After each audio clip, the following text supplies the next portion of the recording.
नमस्कार, स्वागत छ तपाईलाई समृद्धिका लागि स्वावलम्बनमा म संगम बानिया।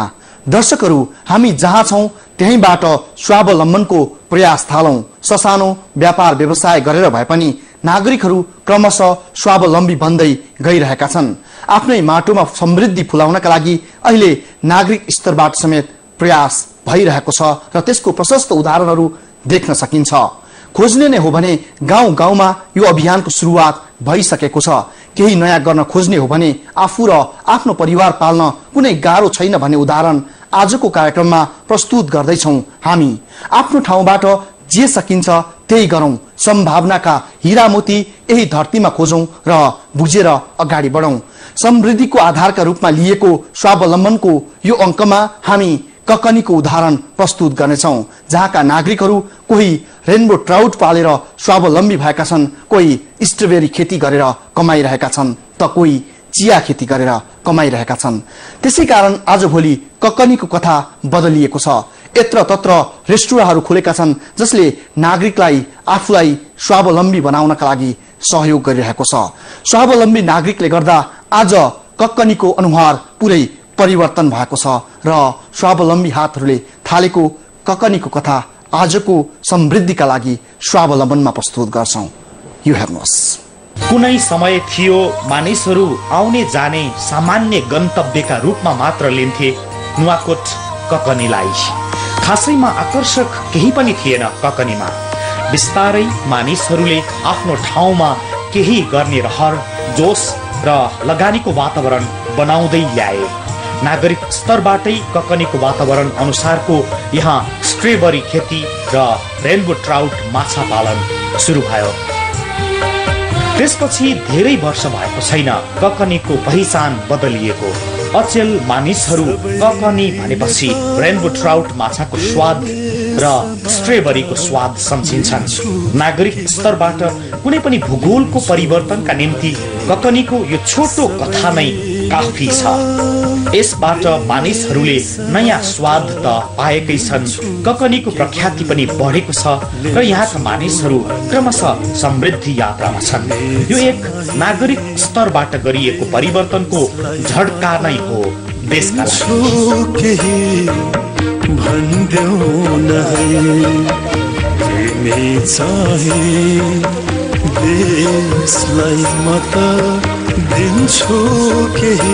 हीरा बहादुर तामाङ हो उनको नाम। नुवाकोट ककनीका स्थायी बासिन्दा। उनले 10 वर्ष अघि आफ्नै जमिनमा स्ट्रबेरी फलको खेती सुरु गरेका हुन् र अहिले उनी स्ट्रबेरी खेतीबाटै मासिक 70,000 रुपियाँसम्म आमदानी गर्छन्। 5 रोपनी क्षेत्रफलमा यो खेती गर्दै आएका तामाङलाई स्ट्रबेरी खेतीले धेरै थोक दिएको छ। भन्छन् स्ट्रबेरी खेतीकै कारण म विदेशिनु नपरेको हो। अब खै धेरै अन्तर छ भन्नु पर्यो। 8 वर्ष अगाडि अलिक गाह्रो थियो घर धान्नलाई। अहिले घर छ धान्नलाई सजिलो भएको छ। बच्चाहरू राम्रोसँग पढाउनु पाएको छ। जस मेन कुरा अब विदेशिनु परेन स्ट्रबेरीले गर्दाखेरि। नेपालीहरू सबै विदेश जान्थे, म चाहिँ विदेशिनु परेन स्ट्रबेरीले गर्दाखेरि। र उनी यस क्षेत्रका एक्ला किसान होइनन्। उनी जस्तै स्ट्रबेरी खेतीमा समर्पित यहाँ धेरै मानिसहरू छन्। अब हाम्रो चाहिँ एउटा के छ भने हिसाब राख्नु राख्दैन, तर अनुमानित मासिक हुन्छ होला 60-70,000 लगभग। मासिक 60-70,000 त्यो हुन्छ त्यो सिजनमा। अब अहिले त होइन, मङ्सिर पुस माघ त्यो 3 महिना चाहिँ त्यो 60-70,000 मासिक हुन्छ नै। त्यति त स्टुडेन्ट नभए त कि त अरूको जागिर खान जानु पर्थ्यो कि त विदेशिनु पर्थ्यो। त्यसमा त्यो परेन, त्यो अरूको जागिर खान जान्नु परेन, विदेशिनु परेन र घर परिवारसँग बस्नु पायो। त्यो एकदम खुसी लाग्यो। उनको नाम अशोक लामा हो। 2052 सालदेखि स्ट्रबेरी खेती सुरुवात गरेका तामाङको अहिले 7 रोपनी क्षेत्रफलमा स्ट्रबेरी फलेको छ। पेसाले ड्राइभर थिए उनी कुनै समय, तर अर्काको गाडी चलाएका भरमा मात्र बाँच्न कठिन त थियो नै, परिवार पाल्नका लागि पनि गाह्रो भएपछि उनले सोचे अब आफ्नो माटोमा केही गरौँ। त्यसपछि उनले स्ट्रबेरी खेतीको सुरुवात गरेका हुन् र अचेल उनी निकै खुसी छन्। वर्षभरिमा एक जम्मा मकै मात्र हुने, एक जोडी मुला हुने, तर मकै र मुलाले कहिले पनि किसानीहरू माथि लागेन। उसले त्यो लगेर रोपेको उसले यो स्ट्रबेरीले आर्थिक उसमा यति परिवर्तन आयो कि उसले गरेको देख्दैमा उसले हुँदा हुँदा उसले त्यो बिरुवा फेरि त्यहाँ अर्को किसानीहरूलाई दियो। त्यहाँ एउटा ओखरपोवा गाविसको एउटा चित्रे बेल र खोरङ बेल छ, उहाँको किसानीहरूले पनि त्यहाँबाट लगेर रोपिसकेपछि परिवर्तन यति आयो कि त्यो परिवर्तन देखेर मैले पनि 52 सालमा रोपेको थियो। त्यो 52 सालमा रोप्दैन मेरो चाहिँ विविध कारणले म अलिअलि ड्राइभिङ पेसामा पनि आबद्ध छौँ, अनि म ड्राइभिङ पेसामा यो माटो खेलाउनु मन नलागेर गयो। तर त्यो ड्राइभिङ पेसाभन्दा यो उपयुक्त लागेर फेरि मैले यो अहिले 1 वर्ष भयो यो खेतीमा फेरि पनि फर्किएको छु। मैले अहिले यो रोपेको चाहिँ सरदर 7 रोपनी बराबर छ। आउँदो दिनमा फेरि बढाउने लक्ष्य राखेको छ। मेरो यो 15 रोपनीको छ।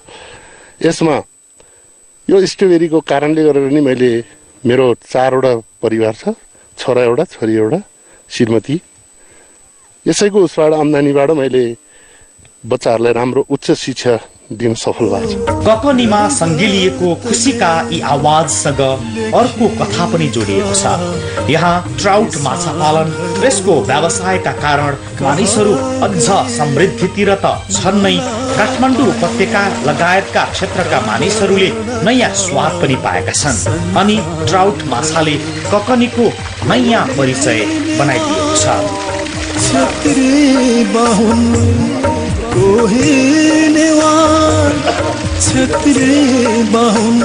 विक्रम लामा हो उनको नाम। उनले व्यावसायिक रूपमा रेनबो ट्राउट पालेको थुप्रै भयो। उनका बुवा पूर्ण बहादुर लामा गोपालले सुरु गरेको ट्राउट माछा अहिले ककनी र ओखरपौवा गाविसका मानिसहरूको जीवनमा परिवर्तन ल्याउने सूत्र भइदिएको छ। 2054 सालमा उनकै पिताले सुरु गरेका व्यावसायिक ट्राउट पालन र रेस्टुराँले यहाँ समृद्धि छरिदिएको छ। उनी वार्षिक 5 लाख रुपियाँसम्म कमाउँछन्।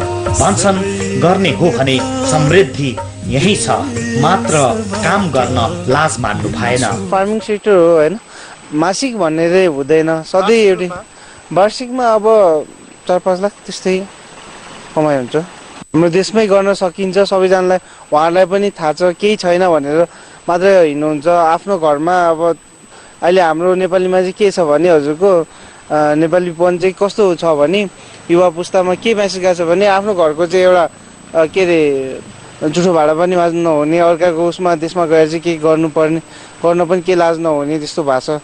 आफ्नै ठाउँमा गऱ्यो भने त्यहाँ गएर बाहिर गएर नि 18 घन्टा रोट्नुपर्छ। अब 8-10 घन्टा रोट्यो भने पनि राम्रै कमाइ गर्न सकिन्छ। त्यही भएर आफ्नै देशमा गरेको राम्रो हो। श्याम लामाले पनि ट्राउट माछाको व्यावसायिक पालन गरिरहेका छन्। स्थानीय शिक्षक समेत रहेका लामाको जीवनमा ट्राउट माछाले निकै ठूलो परिवर्तन ल्याइदिएको छ। 8 वर्षदेखि व्यावसायिक ट्राउट माछा पालन गरिरहेका उनी भन्छन् ट्राउट पालनबाटै जिन्दगी सफल भएको छ।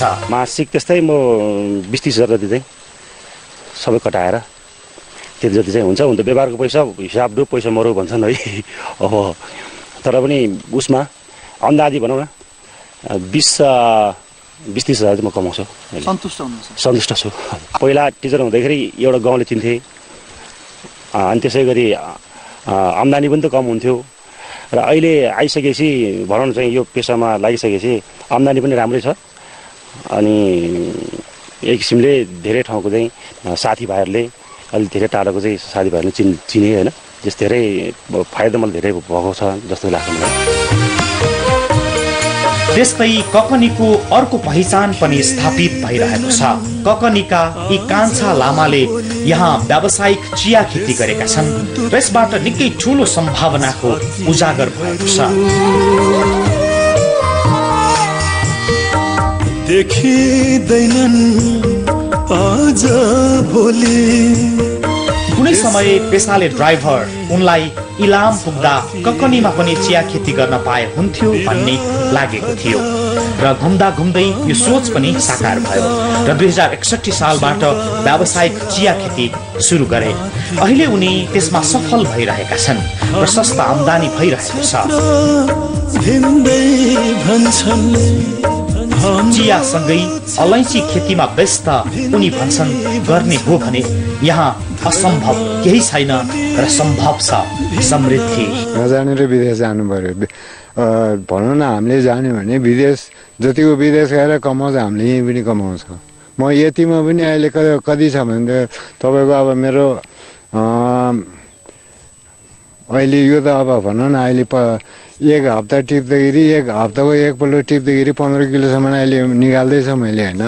अब 4 हप्ता महिनाको 4 हप्ता 4 पल्ट टिप्नु पऱ्यो 1500 को 60 दियो तपाईँको 60 पन्जे कति भयो त्यो हिसाब गर्दाखेरि अब बाहिर भन्दा त कति फाइदा पहिले अब ड्राइभिङ गर्नुभन्दा त कति छ तपाईँको डबलै फरक पर्छ। नुवाकोटको ओखर पौवा र ककनी क्षेत्रमा अहिले व्यावसायिक रूपमा ट्राउट, स्ट्रेबरी, चियापत्ती, अलैँची, बङ्गुर पालन, बाख्रा पालन र गाई पालनबाट भइरहेको परिवर्तन साँच्चै यो देश समृद्धिको रोचक उदाहरण हो।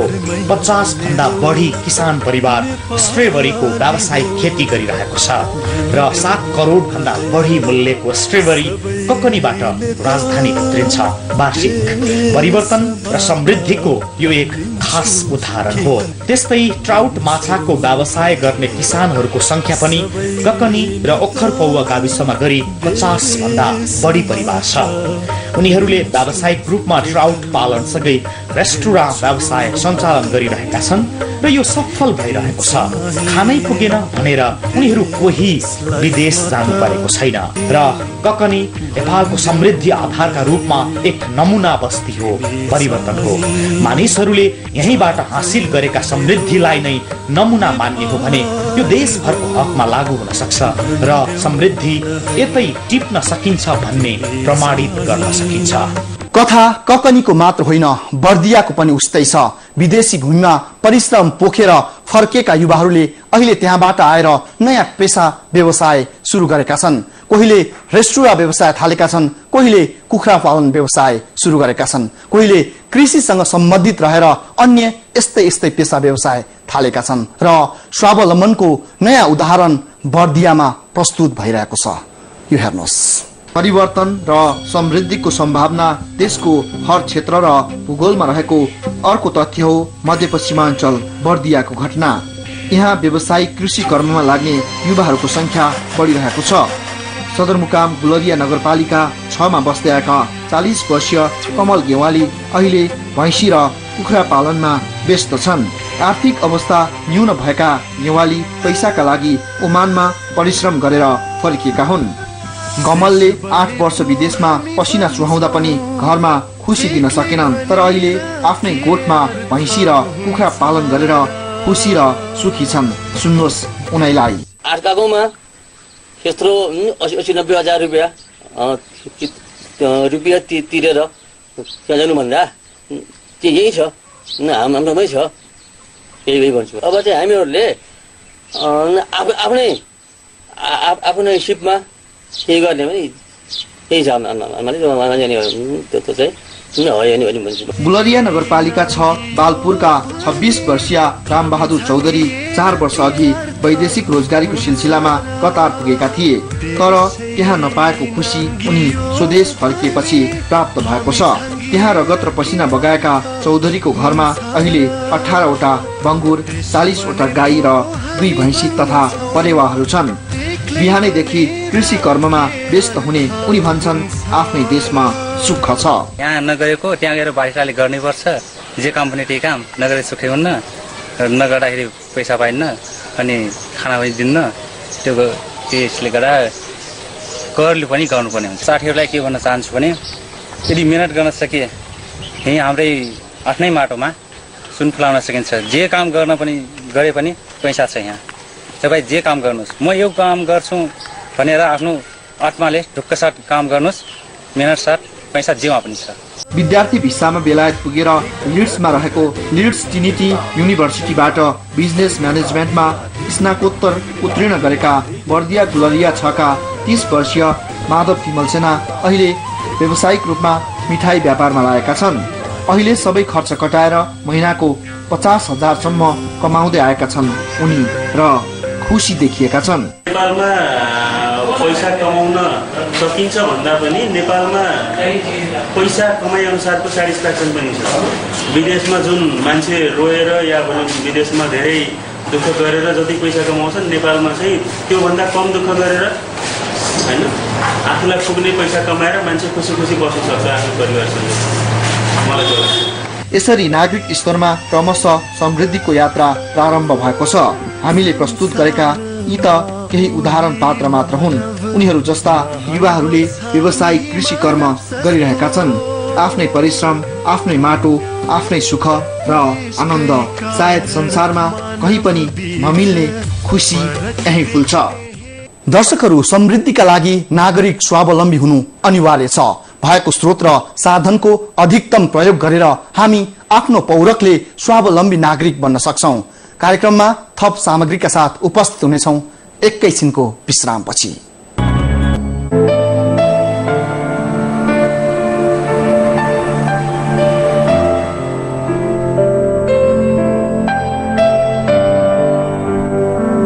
मलेसियासँग जोडिएको नेपालीहरूको कथा।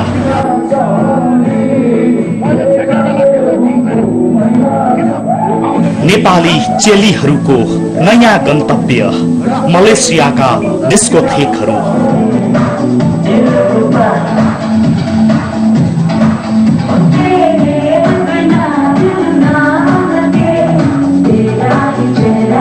मलेसियामा भेटिएका नेपाली चेलीहरूको कथा। प्रतीक्षा गर्नुहोस्।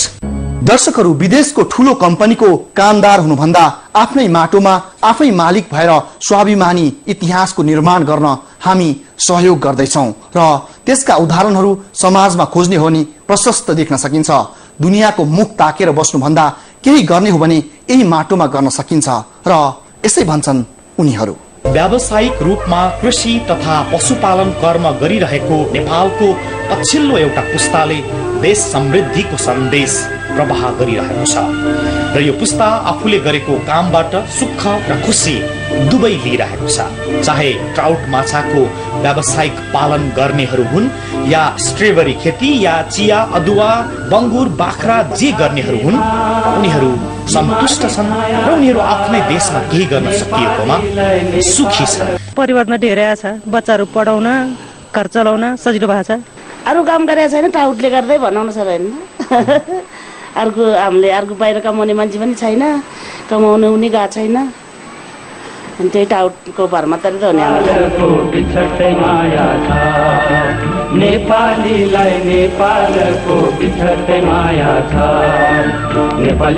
विदेशका विभिन्न शहरमा सुख र सम्पत्ति खोज्दै औतारिएकाहरू पनि नेपाल फर्किएर अचेल व्यावसायिक कृषि कर्म गरिरहेका छन्। कोही विदेश नजाने अडान सहित आत्मविश्वासका साथ कृषि कर्म गरिरहेका छन्। यही भूमिमा मोती फल्न सक्ने भन्दै उनीहरू विदेश जान खोजिरहेका युवाहरूलाई यही देशमा काम गरे सफलता मिल्ने विश्वास सुम्पिन्छन्। विदेश जानु त पहिले म अरूको जागिर खाइरहेको थियो, त्यो जागिर छोडेर आयो, त्यसपछि ईश्वर लागेको अलिअलि भयो, त्यसपछि विदेश जानु मलाई मन लागेन। विदेश यहीँ यहीँ भेट्यो, विदेश हेर्दाखेरि जस खाडी राष्ट्र यहीँ भेट्यो। अब अरू युरोपतिर त नभन्दा खाडी राष्ट्र यहीँ भेट्यो। आफ्नो पौरख चाहिँ यहीँ पोख्यो भने यहाँ हुन्छ। तर एउटा सिस्टम चाहिँ के छ भने हाम्रो नेपालमा 10 क्लास पढिसकेपछि मैले के नै पढ्यो जस्तो हुन्छ। एसएलसी पास गरिसकेपछि कुटोको दालो छुँदैन, जम्मै काठमाडौँ केन्द्रित हुन्छ।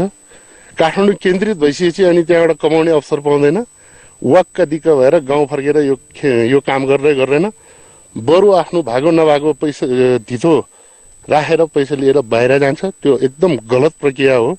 यसमा चाहिँ अलिकति राज्यले पनि खुकुलो नीति लिनुपर्छ। जस्तै त्यसमा चाहिँ यो विदेश पलायन नहुनका निम्ति चाहिँ यो शैक्षिक बेरोजगार युवाहरूलाई यो किसानीप्रति अलिकति जुनै सङ्घ संस्थाले पनि लोन दिनलाई सहज ढङ्ग वातावरण बनाइदियो भने पक्कै पनि त्यो बाहिर जाँदैन र उहाँहरूले नि बुझ्नेछ। ढिला गर्नुहुन्न, छिट्टै यो किसानप्रति चाहिँ अलिकति उहाँहरूले ध्यान दियो भने पक्कै पनि खाडी मुलुकमा गएर पसिना बगाउनु भन्दा यहाँ बसेर परिवारसँग हाँसी खुसी गऱ्यो भने त्यही राम्रो हुन्छ। गऱ्यो भने धेरै हुन्छ तपाईँको। यो जस्तो सीताके च्याउ भन्ने जुन छ, जस्तो अब च्याउ पनि विभिन्न प्रकारको च्याउहरू यहाँ यो अफिसरमा निस्किन्छ। त्यसै गरी अब बाख्रा पालनको सम्भावना बढी छ। अब त्यसै गरी चाहिँ पशुपालन क्षेत्र पनि धेरै उयोहरू छ यहाँ। अब भनौँ चाहिँ 20-30वटा चाहिँ बाख्रा मात्र चाहिँ पाल्यो भने 4-5 जनाको परिवारलाई त मजाले धान्न सक्छ होइन। अब त्यो पैसा चाहिँ त्यसमा विदेश जानको लागि अब भनौँ न अरबीय देशहरूमा जाँदाखेरि अब 1-1.5 लाख खर्च हुन्छ।